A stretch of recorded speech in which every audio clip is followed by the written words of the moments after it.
अपनी मौत को, जिंदगी को छोड़कर अपनी मौत को चुनते हैं लोग। फूकते हैं का शराब सिगरेट से, जब बात बिगड़ जाती तब पछताते सिर धुनते हैं लोग। जब बात बिगड़ जाती तब पछताते सिर धुनते हैं लोग। यानंतर आपल्या समोर सादर होणार आहे व्यसन मुक्ती कीर्तन।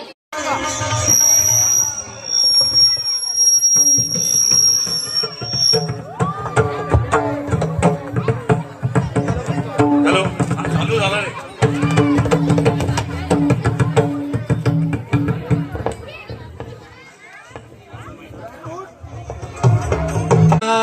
कृष्ण हरी हरी जय जय राम कृष्ण हरी जय जय राम रखुमाई विठोबा रखुमाई विठोबा रखुमाई विठोबा रखुमाई विठोबा रखुमाई विठोबा रखुमाई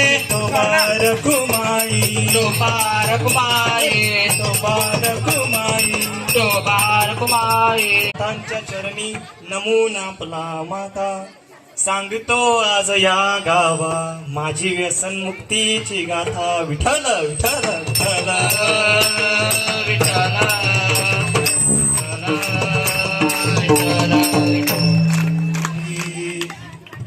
तर गावकरी मंडळी टाइम कमी असल्यामुळे डायरेक्ट मुद्द्यावर येतो. आजचं जे कीर्तन आहे ना ते फक्त या बसलेल्या तरुण मंडळीसाठी आहे. आणि कीर्तनाचा विषय आहे व्यसन मुक्ती.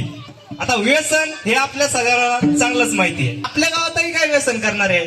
आता काहींची अवस्था पाहतो आपण. आता आपल्याच गावात नाही देशात आपण सर्व लोकांची व्यवस्था पाहतो. तरुण विशेषतः तरुणांची अवस्था पाहतो. तरुण मंडळी काही करायची ऐवजी व्यसनाच्या मागे लागली. ते कशामुळे लागले आपण बघतो. एखादा व्यक्ती समजा आपण एखादा रोडनं चाललो आणि एखादा व्यक्ती समजा टाकून येला असला असा असा असा त्याला चालतो कसा ते सुद्धा येत नाही. मग आता याच्यावर उपाय काय तर याच्यावर उपाय आहे व्यसन मुक्तीचा निर्धार.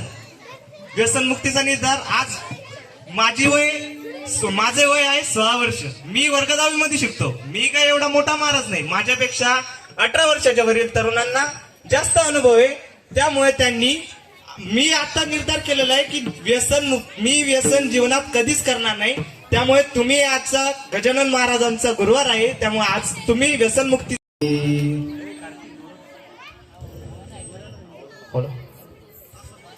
झाला गर्क कसा व्यसनात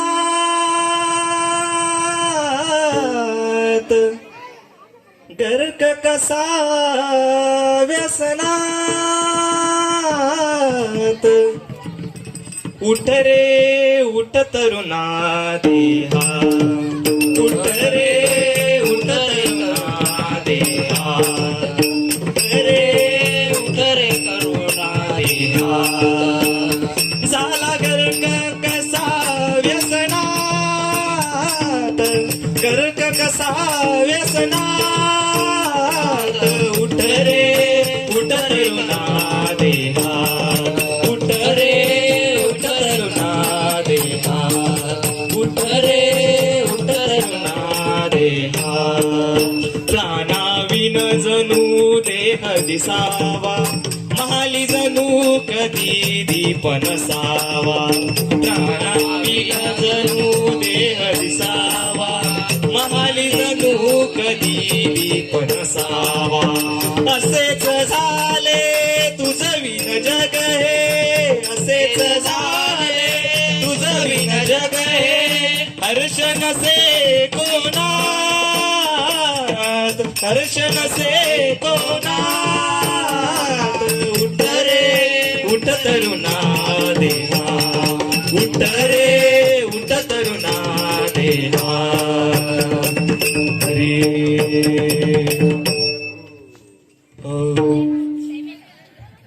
महाराज मी इथं तुम्हाला एक विनंती करणार आहे. कृपया करून ही जी बसलेली तरुण मंडळी ना त्यांनी कान धरून ऐका. कान धरून म्हणजे कसं असे सशासारखे कानटाव करून ऐका. कारण हे कीर्तन जे आहे ते तुमच्या आयुष्याला एक नवा रस्ता देणार आहे. म्हणून माझी अशी विनंती आहे की तरुण मंडळींनी या कीर्तनावर सर्वाधिक लक्ष द्यावं. आता कीर्तन असं आपल्याला व्यसन तर लागतं हे माहिती, पण ते कुणापासून लागतं हे आपल्याला माहिती नाही. आता ते व्यसन लागतं तुम्हा सारख्या मित्रमंडळी संघ. एखाद्या वेळेस घरची मुलाला जास्त त्रास देतात. मुलगा तानात जातो, बाहेर मित्रासंग जातो. एखादा मित्र व्यसन करणारा जर असला तर तो म्हणतो लय तानात दिसतो कडे, अरे घेणं थोडीशी काय तांब होतंय, जाऊ दे काय होतं, डोकं शांत होईल. अरे कशाला होईल शांत डोकं, अजून डोकं बिघडतं ना, अजून डोकं बिघडतं ना, महाराज चक्कर यायला लागते एखाद्याला. एवढे खतरनाक आहे ते व्यसन. आणि तुम्ही खुशाल मित्रमंडळी खुशाल व्यसन करायला लावती राव, काय वाटलं पाहिजे आपल्याला. त्यामुळे मित्र आपला कसा असावा, मित्र हा आरशासारखा चकचकीत आणि आरशासारखा सुंदर असावा. म्हणून एका गीतकारानं गीताचे बोल बघा किती भारी गायले.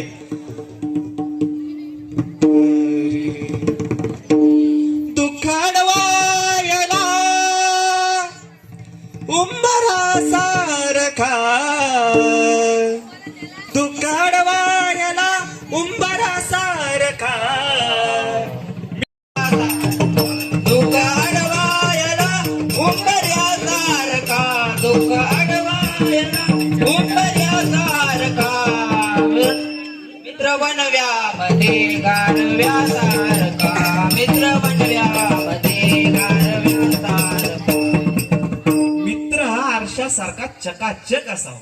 मित्रात कोणताही वाईट गुण नसावा, वाईट सवय नसावी, तीच खरी मैत्री. नाहीतर काय तुम्ही आता दारू पिऊन पडणाऱ्या मित्रासाठी जर मैत्री केली तर गावातले मी तुम्हाला नाव ठेवतील ना राव.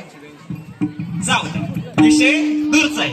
पण ते कशामुळे होतं, ते होतं फक्त व्यसनामुळे. आता व्यसन करू नका हे मी तुम्हाला या कीर्तनात सांगणार आहे. पण ते करावं की नाही करावं ते तुमच्या आरोग्यासाठी चांगलं आहे का वाईट आहे हे आता तुम्ही समजा. तुमच्या सगळ्यांच्या घरात एलईडी टीव्ही आहे, एलईडी न समजा साध्या तर टीव्ही आहे, टीव्हीवर एखाद्या ऍडव्हर्टाईज अशी आहे ती धूम्रपान ऍडव्हर्टाईज आहे ती, त्याच्या खाली लिहिलेलं असतं पहा, निरीक्षण करून पहा, घरी गेल्यावर पहा, खाली लिहिलेलं असतं धूम्रपान तुमच्या आरोग्यास हानिकारक आहे, याने कॅन्सर असा रोग होतो. कॅन्सर करून जर समजा तुम्हाला कॅन्सर होऊन जर मला वाटत असेल तर तुम्ही धूम्रपान करा, काही करा, काही मनाई नाही. पण मी या कीर्तनातून एवढाच सांगायचा प्रयत्न करणार आहे की तुम्ही व्यसनापासून दूर राहा. कारण या व्यसनामुळं आपला तरुण वर्ग बिघडत चाललेला आहे. आणि या भारत देशाचे पुढील आयुष्य या तरुण मंडळीच्या हातामध्ये आहे.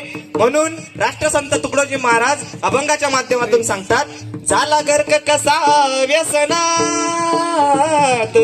उठ रे उठ तरुणा देहात. जर व्यसन करून आपल्या घरातलं जर एखादा तरुण मुलगा जर देवाच्या पायरीशी गेला तर त्या आईची काय व्यवस्था असते, त्या बापाची काय व्यवस्था असते हे आपण कधीच पाहत नाही. 13 दिवस फक्त बसतो, 13 दिवस जेवण करतो आणि चालते. तसं करू नये. हे बा विषय तो नाही, विषय आहे व्यसनाचा. व्यसन करून समजा एखाद्या मुलाला सिगरेटचं व्यसन आहे. सिगरेटचं व्यसन असं समजा एखाद्या मुलाला झटका आला ना, आपण जर समजा दवाखान्यात जर नेलं, डॉक्टर सांगतात भाऊचं लिव्हर गेलं त्याच्यामुळं रक्त चांगलं मिळत नाही शरीराला, आणि रक्त चांगलं मिळत नाही म्हणून कॅन्सर रोग होतो. भाऊ 1.5 महिन्याचा सोबती म्हणता एका महिन्यातच जातो. महिन्यातच गेला की आईला वाटतं मा सोन्यासारखाच लेख गेला, बापाला वाटतं मग आधार गेला. त्यांच्या जीवात जीव राहत नाही रे महाराज, जीवात जीव राहत नाही ना. कधी ते श्रीमंत असो, तुम्ही म्हणता ना आता गरीबाच्याच घरा होतं, श्रीमंत लोक व्यसन करतात. मग तो मेलेला मुलगा श्रीमंत घरातला असो का झोपडीतला असो, व्यसनाने मेला